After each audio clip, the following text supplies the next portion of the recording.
በግንኙነት ሰዓት የሚፈጠር የፈስ ድምጽ ኦርኛ ኤር ትራፒንግ የምንለው በጣም ብዙ ሴቶችን ያሳቅቃል። ማህፀን ይላል ተው ወይ እኔ ጋር ብቻ የሚፈጠር ችግር ነው ምንድነው የሚለው ማለት ነው። ሶ ለምን እንደሚፈጠር ላስረዳችሁ። በግንኙነት ሰዓት ምንም አይነት አየር ገፍቶ ወደ ውስጥ ሊያስገቡ የሚችሉ ነገሮች በአጠቃላይ ይሄንን ድምጽ ሊያመጡብን ይችላሉ። ለምሳሌ አንዳንድ ፖዚሽኖች ስፔሻሊ ደግሞ ይሄኛው ፖዚሽን ኦር ደግሞ ኃይል ያለው ግንኙነት ከሆነ አየር ገፍቶ የመግባት ነገርና ተመልሶ ሲወጣ እንደዚህ አይነት ድምጽ ሊያሰማ ይችላል። ሶ ይሄ ተፈጥሯዊ ነገር ነው። ግን ከብልት መላላት ጋር ምን ያገናኘዋል የሚለውን ስና ይሄ በተደጋጋሚ ሊፈጠር የሚችልበት ሁኔታዎች አሉ። ማለትም እዛ አካባቢ መላላት ካለ አየር ወደ ውስጥ የመግባትና ተመልሶ የመውጣት እድሉ ከፍ ስለሚል ይሄ በተደጋጋሚ ሲያጋጥም በጣም የሚያሳቅቅ ደረጃ ሲደርስ ሜቢ ላክሲቲ ሊኖር ይችላል። በተጨማሪ ደግሞ ምን አይነት ምልክቶች አሉ የሚለውን ተረዱ።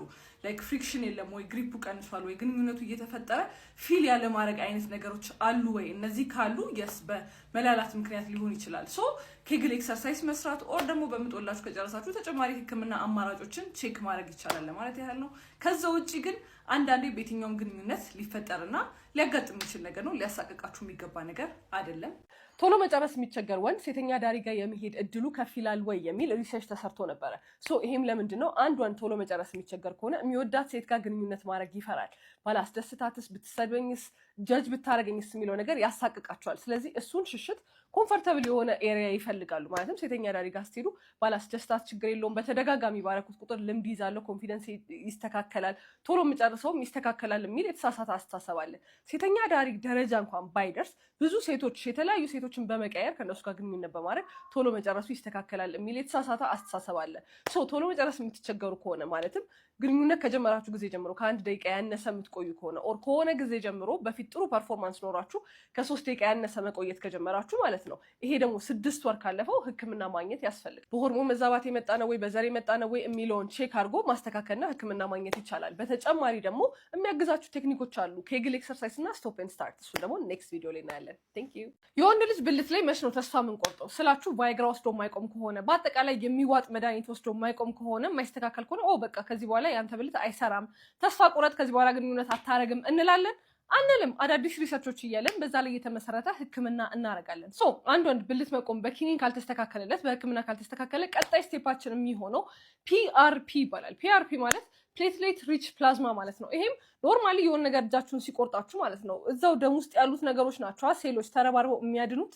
የሚያድነውን ፓርት ፕሌትሌቱን መርጠን ማለት ነው ሴንትሪፊውጅ አድርገን የራሳችሁን ደም ፕሌትሌቱን እንመርጥና ጉዳት የደረሰው እዚህ ጋር ነው፣ ብልት ጋር ነርቭ ላይ ደም ትቦ ጠባሳ ፈጥሯል፣ ስለዚህ እዚህ ጋር ያሉትን አድንልን ብለን እዛ ጋር በመርፌ አድርገን እንወጋቸዋለን። ምንም አይነት ሳይድ ኢፌክት የለውም። ምክንያቱም ጀስት የራሳችሁን ሰውነት ኖርማሊ ሌላ ቦታ ጉዳት ሲደርስ ሄዶ የሚያድነውን ሰብሰብ አድርገን እንወስድና ማለት ነው ወደ ብልት እንወጓለን። እዛ ጋር ሄድና ነርቭ ላይ ችግር ካለ፣ ደም ዝውውር ላይ ችግር ካለ ጥሩ ደም ዝውውርና ያ ሰው በግንኙነት ድጋሜ ብልቱ እንዲጠነክርና ግንኙነት ላይ ደስተኛ እንዲሆን ያደርጋል ማለት ነው። ስለዚህ ብልት መቆም ላይ ችግር አጋጥሟችሁ በኪኒን የማይስተካከል ከሆነ ብዙ ነገር ሞክራችሁን ቢካላችሁ ቀጣይ ስቴፓችሁ ፒአርፒ የሚባል አለ። ተስፋ አትቁረጡ ለማለት ያህል ነው። ቴንክ ዩ። ሴት ልጅስ ቶሎ መጨረስ ብትቸገር ህክምና ያስፈልጋታል ወይ? ማለትም አንድ ሴት በግንኙነት ሰዓት ከ1 ደቂቃ በላይ መቆየት ባትችል ህክምና ያስፈልጋታል ወይስ አያስፈልጋትም የሚለውን ላስረዳችሁ። ወንድና ሴት ግንኙነት ሊያደርጉ ሲሉ ፌዞች አሉ እኛ የምንከፋፍላቸው። የመጀመሪያው ፌዝ ኤክሳይትመንት ነው። ማለትም ለግንኙነት ሰውነታቸው ዝግጁ ይሆናል። የሴት ልጅ እርጥበት ይኖረዋል፣ የወንድ ልጅ ብልት ይቆማል። ከሱ ቀጣይ ፌዝ ፕላቱ እንለዋለን። ይህንን የግንኙነት ፍላጎት ሰስቴን አድርገን የምንቆይበት ቤት ነው። ከሱ ቀጥሎ ደግሞ ኦርጋዝም የምንለው ማለትም ፒክ የሚያደርግበት ፌዝ ኦርጋዝም ፌዝ እንለዋለን። ቀጣዩ የመጨረሻው ስቴጅ ላይ ነው የምንለያየው። ወንድ ልጅ ሪዞሉሽን ልክ ከኦርጋዝም በኋላ ሪዞሉሽን የሚለው ስቴጅ አለ። በዛ ሰዓት ሪፍራክቶሪ ነው። ሪፍራክቶሪ ማለት ለግንኙነት ሰውነቱን ለማዘጋጀት ጊዜ ይፈልጋል።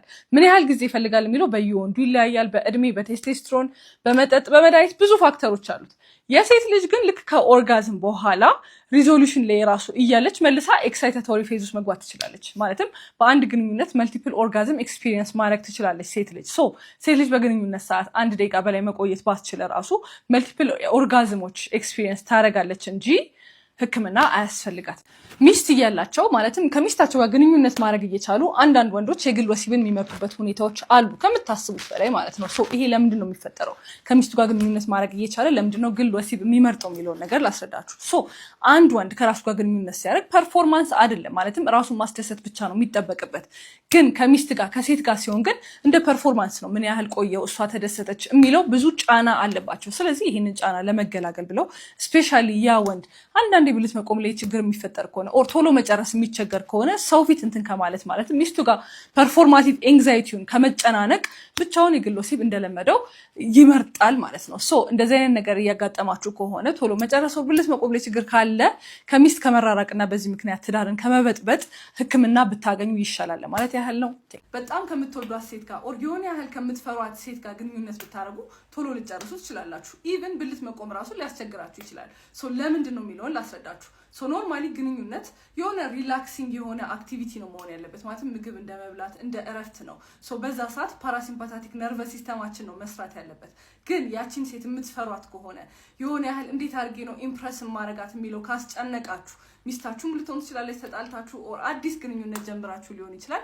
በዚህ ምክንያት እየተጨናነቃችሁ ከሆነ ሲምፓቴቲክ ነርቨስ ሲስተማችን ነው የሚሰራው። ሶ በዛ ሰዓት ሰውነታችሁ አደጋ ላይ እንደሆነ ይነግራችሁና አድሬናሊናችሁ ይመረታል፣ ተጨማሪ ኮርቲሶል፣ እነዚህ ስትረስ ሆርሞኖች ይመጡና ሰውነታችሁን ከእናንተ ቁጥጥር ውጭ ያደርጉታል። ሶ ሃይፐር አራውስድ ትሆናላችሁ። ቶሎ የመጨረስ አይነት ነገር ሊያጋጥም ይችላል። ብልት መቆም ላይም ችግር ሊያጋጥማችሁ ይችላል ማለት ነው። ሶ መፍትሄው ምንድነው? አንደኛ ከዛ ሰው ጋር በጣም ኮምፈርተብል መሆን፣ ሴቶችም ያንን ሰው ኮምፈርተብል ለማድረግ መሞከር መቻል አለባችሁ። ከዛ ውጪ ግን ይሄ ከ6 ወር በላይ ከቆየ ብልት መቆም ቶሎ መጨረሱ ከ6 ወር በላይ ከቆየ የዛኔ ሕክምና ማየት ያስፈልጋል ማለት ነው። ሶ ሴቶች ወንዶችን ላለማስጨነቅ ሞክሩ። ሪላክስድ በሆኑ ቁጥር የተሻለ ፐርፎርም ያደርጋሉ ለማለት ያህል ነው። ቴንክ ዩ። ወንዶች በወለዳችሁ ቁጥር ብልታችሁ የሆነ ያህል እያነሰ ይሄዳል ብትባሉ አንድ ልጅ በላይ አልወልድም ትላላችሁ ኦር ጭራሽ አልወልድም አትሉማ። ሶ ሚስታችሁም የእናንተ ልጅ ወደዚህ ዓለም ለማምጣት ብዙ አይነት የሰውነት ለውጥ ያጋጥማታል። ማለትም ልትወፍር ትችላለች፣ ስትሬች ማርክ የሲኤስ ጠባሳ አለ፣ ስቲች ወደ ነበረበት ላይ መለስ ይችላል። ኢቭን በተደጋጋሚ በወለደች ቁጥር ብልት መላላት ሊያጋጥማት ይችላል። ሶ በዚህ ሰዓት እናንተ ምንድን ነው ማድረግ ያለባችሁ? መጀመሪያ ማጣጣል አያስፈልግም። ማለትም ከወለድሽ በኋላ ተለውጠሻል፣ እንደ ድሮ አይደለሽም፣ ተበላሽቷል ምናምን አይባልም። እሺ ሶ የሚደረገው ምንድነው የእሷን የራስ መተማመን ለመጨመር ተፈጥሯዊ ለውጥ እንደሆነ ፍቅር እንደማይቀንስ ይሄንን ማስረዳት መቻል አለባችሁ። ሶ ከዚህ የባሰ ደግሞ ከሄደ አንደኛ ስቲች የተፈታ ካለ አስፈላጊውን ሕክምና ማግኘት ይቻላል። መላላት ካለ ደግሞ ወልዳ በምጥ ወልዳ ከጨረሰች አሁን ያለንበት ጊዜ በኮዝሞቲክ ኤኒቲንግ ማስተካከል ይቻላል። የማስጠበብ ቀዶ ጥገና ማሰራት። ምክንያቱም በዚህ ምክንያት የሴክሹዋል ላይፋችን እንዲቀዘቅዝ አልፈልግም፣ እንደ ድሮ እንድንሆን እፈልጋለሁ የምትሉ ከሆነ ብዙ አማራጭና ብዙ ሕክምና ያለበት ጊዜ ላይ ያለ ነው። ሶ ሚስታችሁን አታሳቁ ለማለት ያህል ነው። ቴንክ ዩ።